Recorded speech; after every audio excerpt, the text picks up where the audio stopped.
warahmatullahi wabarakatuh. Saya Rosalia Sapitri dengan NIM 20112500018 kelas 3A dari Prodi Pendidikan Islam Anak Husain ini ingin memenuhi tugas ujian akhir semester saya mata kuliah bimbingan konseling dengan dosen pengampu Denny Febrini SAG MPD. Baiklah, saya akan menjelaskan kembali materi kelompok 8 yang berjudul konseling behavioral. A. Pengertian konseling behavioral. Konseling behavioral adalah penerapan aneka ragam teknik dan prosedur yang berakar pada berbagai teori tentang belajar dengan menyertakan penerapan sistematis prinsip-prinsip belajar pada perubahan tingkah laku ke arah cara-cara yang lebih adaptif. Selain itu, penegasan yang terpenting dari behavioristik terletak pada perhatian yang hanya tertuju pada sesuatu yang dapat diamati secara ilmiah yang memungkinkan terjadinya pengukuran. Ukuran yang dimaksud terletak pada suatu respon atau perilaku dan akibat yang mengikuti respon. Bertolak dari berbagai pendapat para ahli di atas, dapat diuraikan bahwa terapi tingkah laku atau behavior dalam konseling behavioristik merupakan salah satu teknik terapi yang digunakan dalam membantu mengubah individu atau kelompok yang mengalami penyimpangan perilaku atau maladaptif kepada perilaku yang adaptif.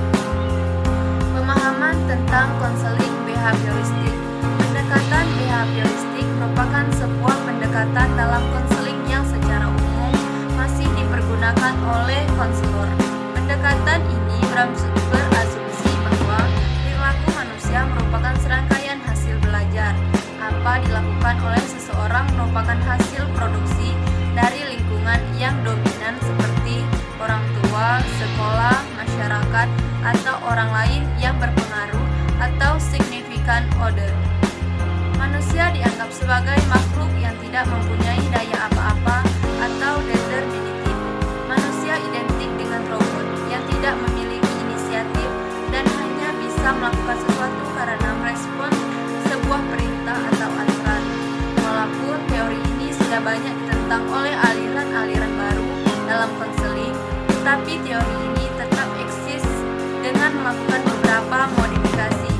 Skinner dalam Nini Sri Asi 2012 menyatakan bahwa pandangan teori behavioristik terhadap manusia adalah perilaku organisme bukan merupakan suatu fenomena mental, lebih ditentukan belajar, sikap, kebiasaan, dan aspek perkembangan kepribadian. B. Perkembangan kepribadian bersifat deterministik. C. Perbedaan individu karena adanya perbedaan pengalaman. D. Dualisme seperti pikiran dan tubuh. Tubuh dan jiwa bukan merupakan hal yang ilmiah, tidak dapat diperkirakan, dan tidak dapat mengatur perilaku manusia. E. Walaupun perkembangan kepribadian dibatasi oleh sifat genetik, tetapi secara umum lingkungan di mana individu berada mempunyai pengaruh yang sangat besar. Uraian tersebut menunjukkan bahwa manusia adalah sosok yang sangat deterministik. Terapi perilaku dalam konseling behavioristik. Tetapi perilaku yang sangat berbeda dengan pendekatan konseling yang lain. Perbedaan mencolok ditandai pada A. Pemusatan perhatian pada bentuk perilaku tampak dan spesifik. B. Kecermatan dan penguraian tujuan treatment. C. Perubahan prosedur treatment yang spesifik yang sesuai dengan masalah. D. Penafsiran yang objektif terhadap hasil terapi. Menurut Corey, konseling behavioristik dapat mengatasi masalah-masalah klien yang mengalami fobia, cemas, gangguan seksual, penggunaan zat adiktif, obsesi, depresi, gangguan kepribadian, serta sejumlah gangguan pada anak.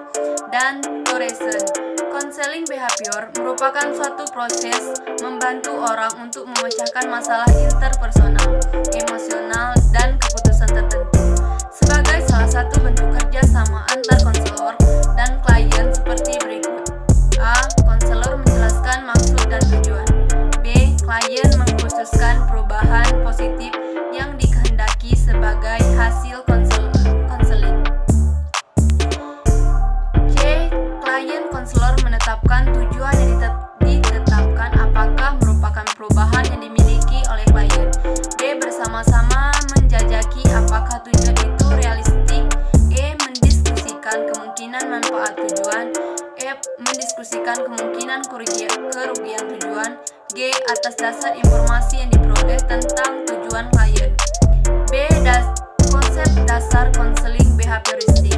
Manusia adalah makhluk reaktif yang tingkah lakunya dikontrol oleh faktor-faktor dari luar. Manusia memulai kehidupannya dengan memberikan reaksi terhadap lingkungannya, dan interaksi ini menghasilkan pola-pola perilaku yang kemudian membentuk kepribadian manusia. Bukanlah hasil dari golongan tidak sadar, melainkan merupakan hasil kerja sehingga ia dapat diubah dengan memanipulasi dan mengkreasi kondisi pembentukan tingkah laku. Karakteristik konseling behavioristik adalah A. Berfokus pada tingkah laku yang tampak dan spesifik. B. Memerlukan kecermatan dan perumusan tujuan konseling. C. Mengembangkan prosedur dan perlakuan spesifik sesuai dengan masalah klien. D. Penilaian yang objektif terhadap tujuan konseling. Asumsi tingkah laku bermasalah dalam konseling behavioristik. Tingkah laku bermasalah adalah A. Tingkah laku bermasalah adalah tingkah laku atau kebiasaan-kebiasaan negatif atau tingkah laku yang tidak tepat, yaitu tingkah laku yang tidak sesuai dengan tuntutan lingkungan. D. Tingkah laku yang salah hakikatnya terbentuk dengan cara belajar atau lingkungannya yang salah. C. Manusia bermasalah itu mempunyai kecenderungan merespon tingkah laku negatif dari lingkungannya. D. Seluruh tingkah laku manusia didapat dengan cara belajar dan juga tingkah laku tersebut dapat diubah menggunakan prinsip-prinsip belajar. Tujuan konseling behavioristik. Kempler dan Goldstein menyatakan bahwa tidak ada batasan yang jelas mengenai pribadi yang sehat dan tidak sehat.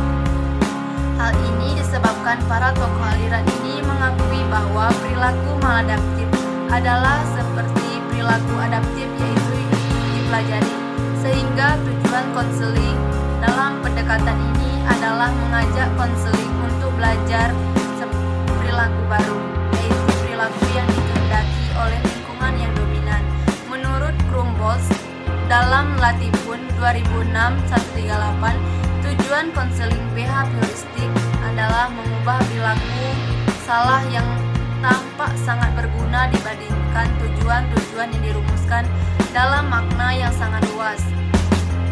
Diharapkan dapat menghasilkan perubahan-perubahan perilaku yang jelas. Tujuan konseling tersebut meliputi A. Tujuan konseling harus dibuat secara berbeda untuk setiap klien.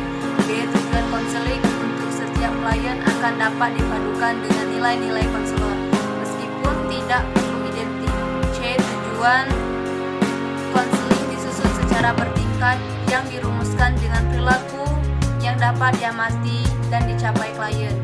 Konselor dan klien bersama-sama atau bekerjasama menetapkan atau merumuskan tujuan-tujuan khusus konseling. Prinsip kerja teknik konseling behavioristik.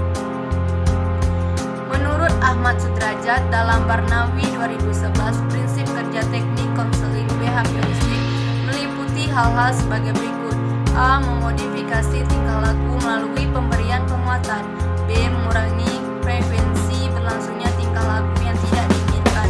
C. Memberikan penguatan terhadap suatu respon yang akan mengakibatkan terhambatnya kemunculan tingkah laku yang tidak diinginkan.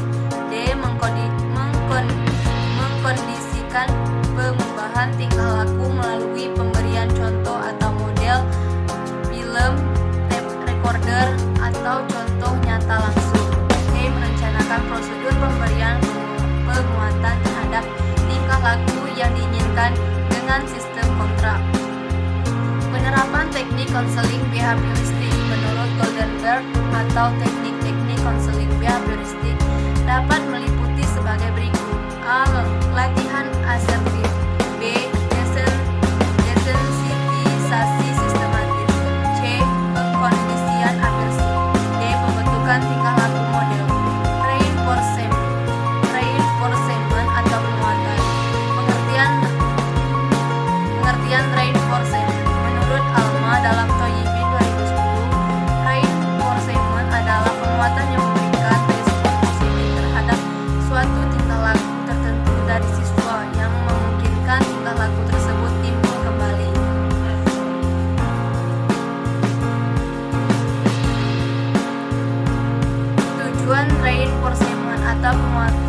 tujuan: 1. Dapat meningkatkan perhatian siswa.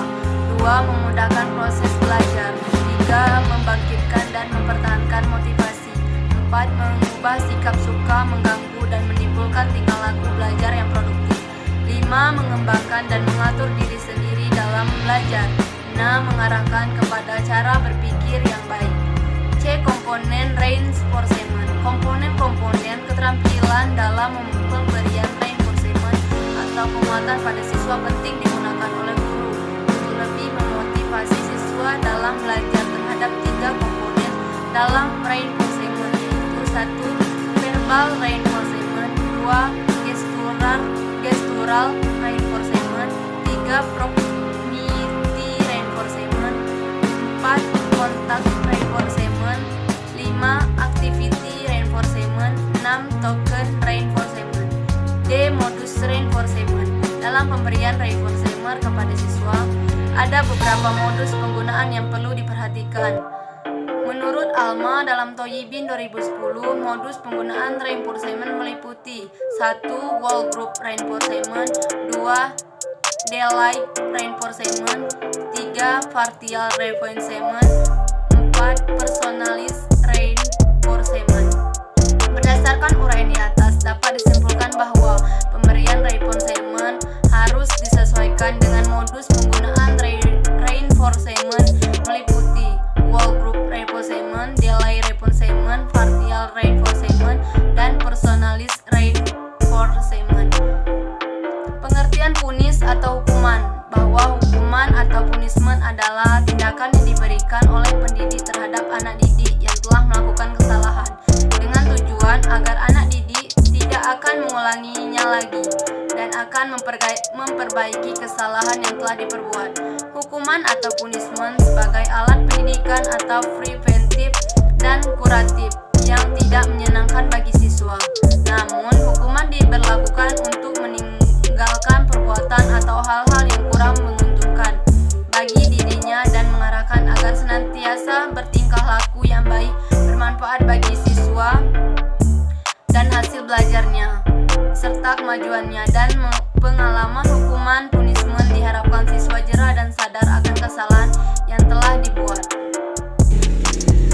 Kesimpulan bahwa behaviorisme adalah teori perkembangan perilaku yang dapat diukur, diamati, dan dihasilkan oleh respon pelajar terhadap rangsangan. Tanggapan terhadap rangsangan dapat diperkuat dengan umpan balik positif atau negatif terhadap perilaku kondisi yang diinginkan. Hukuman kadang-kadang digunakan dalam menghilangkan atau mengurangi tindakan tidak benar, diikuti dengan menjelaskan tindakan yang tidak diinginkan.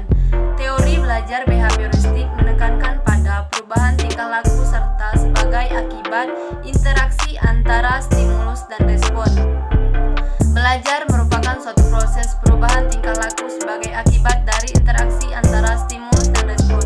Seseorang dianggap telah belajar apabila ia bisa menunjukkan perubahan tingkah lakunya. Tujuan konseling behavioristik adalah mengubah perilaku salah yang tampak sangat berguna dibandingkan tujuan-tujuan yang dirumuskan dalam makna yang sangat luas. Diharapkan dapat menghasilkan perubahan-perubahan perilaku yang jelas. Tujuan konseling tersebut meliputi: A. Tujuan konseling harus dibuat secara berbeda untuk setiap klien.